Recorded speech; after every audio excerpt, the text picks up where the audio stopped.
Well, from now until the new building is standing, we have been going up and down since January 2007. Why? Because we have two pots of money. One is coming from the central government, which is already approved, it is there. We had that money every year extended. And last March 2011, which just passed, was supposed to be the ending of this money and utilization for it. But alhamdulillah, by the grace of Allah, the government have extended it by another 1 year until 2012, 31st of March.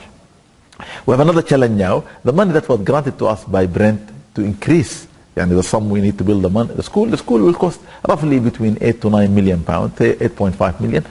So we had 4.3 from the central government, and Brent gave us some of that money, 3 million, and the parents are supposed to raise 1.3 million. Now, Brent limit is the 31st of August. Alhamdulillah Rabbil Alameen, still there is time for 31st of August, but the building is not starting yet. Why? Because we have a challenge of planning.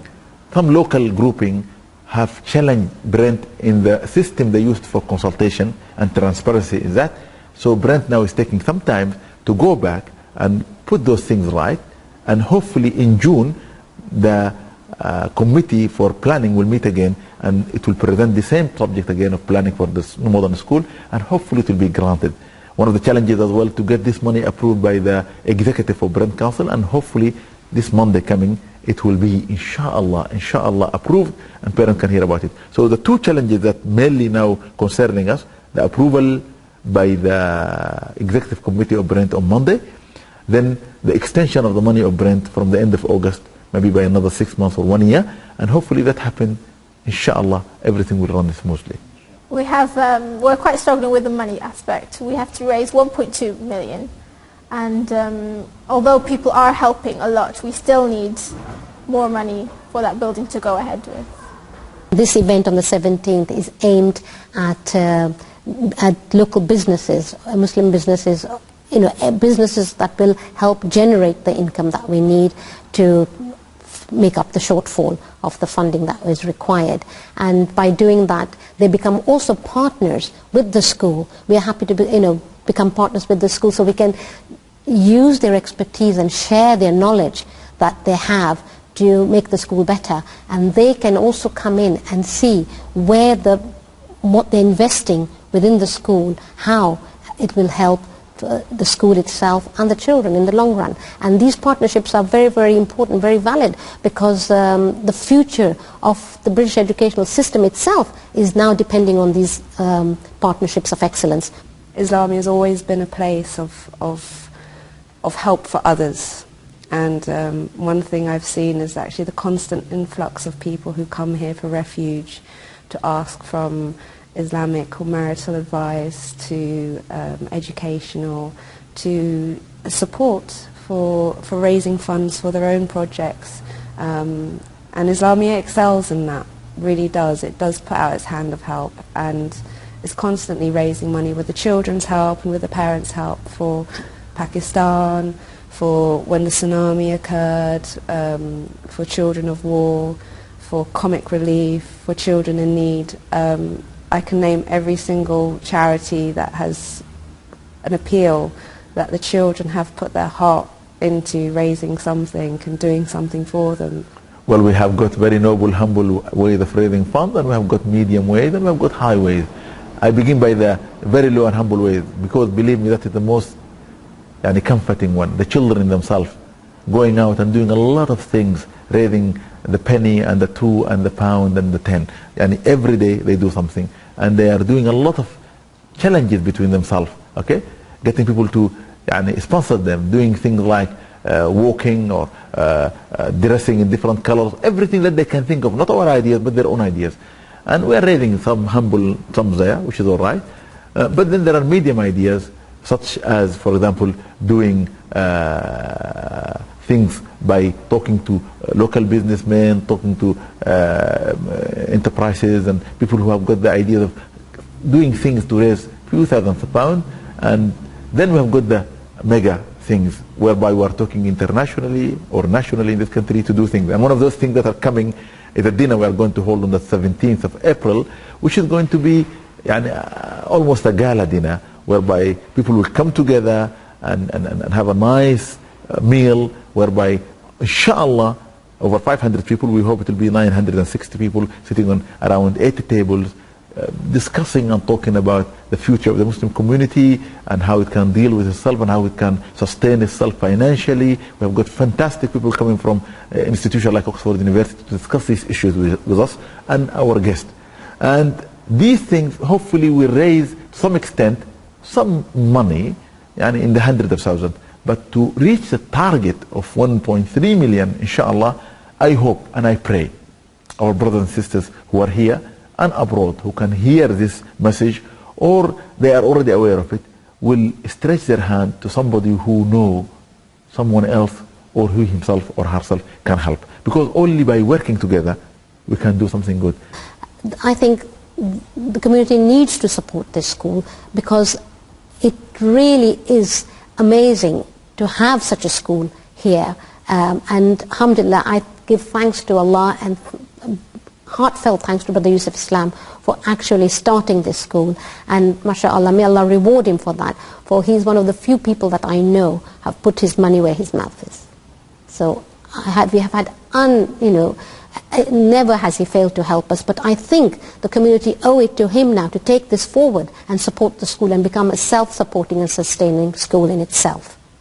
I'm going to say first of all to the charities, Islamic Relief, Muslim Aid, Orphan in Need, Interpal, okay, and all other charities, that you began this because of a man who showed you that we need to raise.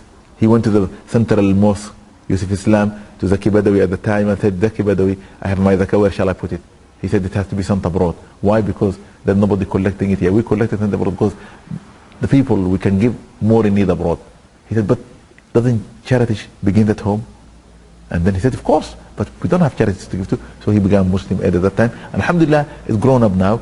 Now, I will say to those charities, you give most of your money or all of your money abroad. Isn't it about time now to think of the poorer Muslim community who's living here? I think every charity should think, if we are raising millions of pounds, our poorer Muslim community here deserve to have at least 10% of that for infrastructure work like schools, education institution, not just for children, even for adult education. If you want to learn Arabic as an adult, you have to go to Al-Azhar University, and if you go there, they'll ask you, what Arabic have you learned already? They have no place for you. Yet when you want to learn English, you can go to any college by Oxford Street or Edgware Road or wherever you go around, and there are colleges open 24 hours a day, they can teach you English. Arabic is the language of the Quran. Arabic is the language of our beloved Muhammad Sallam. We need those charities to realize that, to help those institutions. The requirement upon us is to raise 1.2 million pounds, which is quite a staggering amount, and so it requires a lot of planning, and we've been struggling in order to try and get that money together. So we're hoping for people to be able to donate as generously as possible, because I just find that Islamia, having the position that it does in being the pioneer Muslim school and being, if you want, the flagship Muslim school, because they open the doors for state funding for all the other Muslim schools around the country as well. I think it's all the more important that people within the community are able to donate as much as they can, because at the end of the day it's the future of their own children that we're looking at. I will say to the business people, please, you are making a lot of profit in this land. Allah has brought you from your country, some of you with nothing, but He has given you this wealth, and you are just trustees. And I know many of you outside there, you are giving from this trust to the righteous people, and especially abroad. But there is a need in this country, and that need in bringing the future Muslim who's going to be the British Muslim. Among those children who are yet to enter primary school, those who are in primary school, those who are in colleges, universities, we need to bring them up. Even adults who don't know how to speak Arabic, who don't know how to read Quran, why do they have to travel to other countries? We can establish it here. Please, please, help to open the school. Yusuf Islam was a musician, but now, subhanallah, he put all his money in good causes. Allah is only raising him up, even in the deen. So they can do the same thing, and if they need advice, if they need help, come to us. We'll advise you. We just need the money to have the infrastructure. The rest can be done easily because parents are willing to pay the fees to teach those children, inshallah. We have a very tight schedule to work towards, because this school needs to be built within the next year, and it should be built within 18 months if we start on time, that is May. It's our starting time, and by 2012 we must be nearing completion. So therefore, all this funding that the government and the local authority will be giving us needs to be used up by then. But the shortfall comes from our own community, the 1.3 million that we need. So that needs to be in place before all this, the rest of the funding gets used up. So this money, this event that we raise will be crucial towards that, making sure that that shortfall is met. And of course, because we need that to show that yes, we are capable of sustaining that shortfall. And thirdly, I know the most generous part of my community are the mothers and the sisters who are sitting at home, who will be willing to cut from their shopping money to give for causes abroad. Sisters and brothers, when somebody is asking you to give money in any Islamic channel, don't only think, okay, of abroad, don't only think of mosques. Think of the human being who need to go to the mosque. If those human beings whom we are raising here are not Islamic in their ways, not good citizens in the way they live, we have lost everything. Let us help, not just Islamia, any school, any education project that need to flourish. And may Allah help me and help you, as we are only good as much as we can be good to others. Khairun nas man yanfa'un nas. Everybody can help and support us. There is no limit to anyone's help and support. And anyone and everyone, we welcome your help and we welcome your support, and every little helps. Yusuf Islam is the one man who started the first Muslim charity. Today there are thousands of them. Can you believe the charity he started, Muslim Aid? Today it raises tens of millions of pounds a year. All the charities in Britain that followed his example, they raise between 300 to 500 millions, mashallah, every year. He started the first Muslim school, 16 children. Today there are over 170 Muslim schools in this country, around the world over 1,000. He started, subhanallah, many different other ventures for people to think, like the Nasheed. With Tala al-Badr alayna now, mashallah, there are stars like Sami Yusuf and then Bika and Dawood, Wasfa Ali and all those people doing all this work. He started it. He doesn't really want anything from it. He only wants the community to rejoice in what Allah has given to them, and to do it properly to benefit those children and those adults to become good, righteous citizens wherever they live in the world. That's what we are looking for, inshallah.